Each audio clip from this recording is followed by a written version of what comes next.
Good evening, my peoples. I'm Ali Mehdaoui, and this is What's New with ME. Before we start, let's acknowledge something. If you made it through 2025 without yelling at your TV, unfollowing at least 5 people, or questioning whether reality itself took a PTO day, congratulations, you are emotionally elite. Because 2025 wasn't a year, it was a stress test on democracy, on journalism, on empathy, on our collective ability to say, hey, maybe slow down for a second. This was the year where nothing whispered, everything screamed, and the loudest thing of it all, the realization that we don't actually agree on what's real anymore. So tonight, no breaking news, no charons, no panic music, just a clear chronological walk through the year that we refuse to blink on. Let's begin. January. Power returns, and so does the echo. So January opened with history repeating itself, which, as we've learned, it's not comforting. Donald Trump returned to the White House. Supporters celebrated what they saw as vindication. Critics warned of democratic erosion. Cable news ran out of adjectives by January 23rd.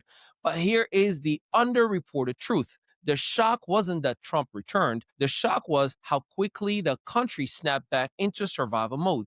Executive orders landed immediately. Climate commitments reversed. Trade posture hardened. Immigration rhetoric sharpened. All of it happened fast. So fast that people who supported it had to pause and say, okay, that was quick. Allies recalibrated, markets flinched, and Americans realized something uncomfortable. We didn't enter a new chapter. We reopened an old one and skipped the forward. February, Ukraine and the politics of fatigue. By February, Ukraine entered another year of war. And while bombs still fell, something else dropped first: attention.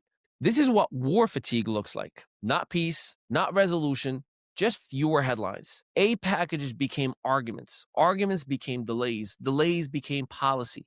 And that's when wars get dangerous. Not when they start, but when they become background noise. Because when suffering loses urgency, it loses protection. March, Gaza, moral absolutes, and human reality. March forced the world to look at Gaza again. And here's the problem. Everyone had certainty. No one had solutions. One side screamed terrorist and the other side screamed genocide. Children screamed because buildings collapsed. And social media? Well, social media turned tragedy into team sports. But here is the thing. History will remember. The dead don't care about your hashtags. This wasn't about choosing sides. It was about choosing humanity. And 2025 made that choice harder than it ever should have been. April. Epstein returns. Trust does not. April reopened a wound that never healed. The Epstein scandal returned to the headlines with new documents, photos, and timelines. Not accusations, just connections. And suddenly, the question wasn't, did this happen? It was, why does accountability pauses at the edge of power? Names circulated. Media outlets tiptoed. Social media sprinted ahead of facts. But the most revealing reaction, the public didn't gasp. They sighed, because nothing erodes trust faster than selective justice. When accountability feels optional, people stop believing in the system entirely. May was when the internet lost its protective bubble. Influencers fell, media figures collapsed, algorithms rewarded outrage and unprecedented rates. And then tragedy. The Charlie Kirk shooting stopped the noise cold. A man was killed. A family was shattered. And before the grief settled, the politics arrived. That's the sickness, not the disagreement, but the inability to pause. But you don't have to agree with someone to mourn their death. And if empathy depends on ideology, it isn't empathy, it's performance. 2025 exposed how quickly we trade compassion for commentary. June, protests, polarizations, and the joy of hating. June arrived with protests everywhere, some sincere, some staged, some hijacked by people who confuse anger with purpose. But the real story wasn't the crowds, it was the language. Opponents became enemies, neighbors became threats, disagreements became justifications. History has seen this movie, and it doesn't end well. July, America performs itself. July was loud. Cable news became theater. Social media became combat, and everyone became an expert. Facts slowed down, feelings sped up. This was the summer America didn't argue. It performed its disagreements, and the algorithms loved every second of it. August, Climate stops asking permission. August didn't debate climate change, it demonstrated it.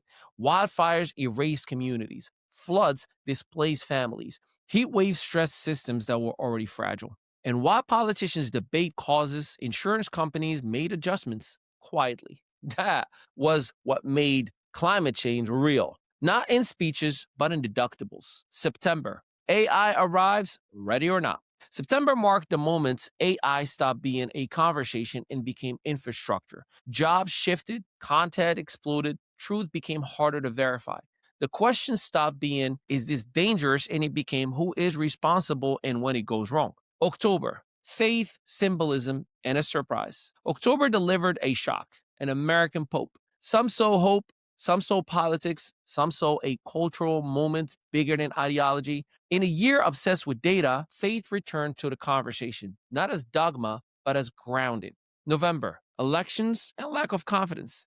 November brought elections across the globe. Governments changed, alliances shift, but the common theme, distrust, low turnout, and high suspicions. Systems struggling to keep pace with societies that no longer believe in them.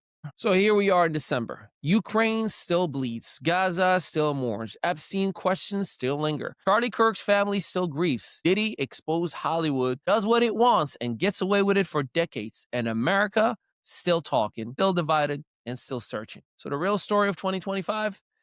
2025 didn't break us. It revealed us. It showed us how quickly we choose sides over solutions, how fast we talk before we listen, and how dangerous it is to confuse certainty with wisdom. This wasn't the year everything collapsed. It was the year we realized how much work we've been postponing. I'm Ali Mehdaoui, and this has been a year of What's New with ME. Stay curious, stay human, and please, let's do better in 2026. Good night. One last time in 2025.